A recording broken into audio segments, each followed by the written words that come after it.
This video will be a box opening of a 1950 Monogram Speedee Bilt Hellcat fighter. These kits were very popular at the time. They professed to be scale flying models, but this is almost an impossibility but it really appealed to us kids at the time. After all, we wanted our flying models to look like real airplanes. I built this model several times. The first one was primarily a flying model, or at least attempted to be a flying model. Surprisingly, the model of a fighter plane flew fairly well compared to other Speedee Bilt kits because it had a fairly large wing area and was structurally sound. Imagine trying to fly a biplane model. I should point out that I use the term flying loosely. The kits were more arm-powered gliders. The landing gear usually got knocked off in the first flight, but who cares? We'll build it flying gear up. Planes usually fly gear up, don't they? So I rebuilt this model over and over, and it had a pretty long, hard life. Here's a picture. It's as old and faded as my memory of the model. Subsequent hellcat models were pretty much built to be a scale model. Go ahead and open the box here. It actually is a box, so it opens easily. There's decals, tissue to cover, plans, sticks for the stick and tissue,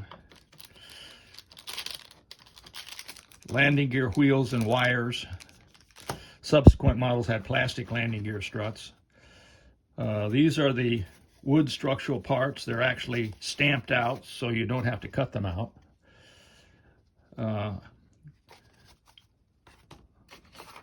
The wings are routed out pieces of balsa wood, and then you would use the stick and tissue to put cross pieces here and cover it with tissue, so it made the wing strong but light. Catalog, and then the thing that made it unusual or better, plastic details. The Hellcat was one of the middle of the production run, so the plastic parts were not particularly extensive.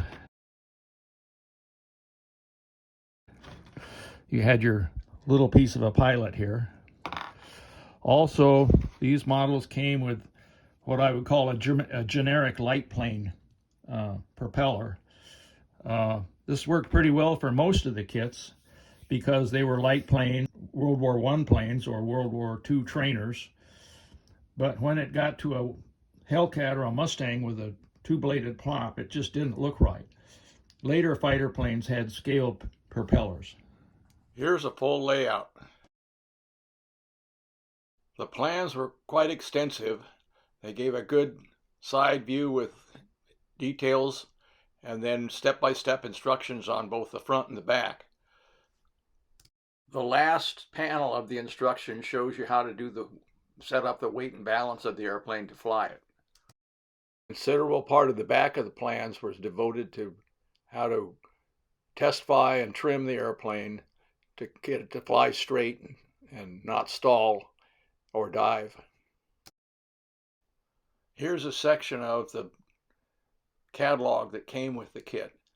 There's a very small part of the catalog, but it shows the line of the Speedee Bilt kits that existed at the time. Only one other Speedee Bilt kit was made, of an F86.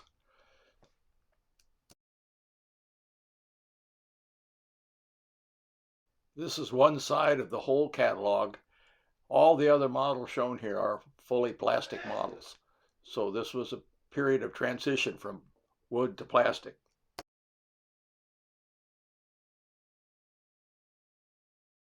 Thanks for watching.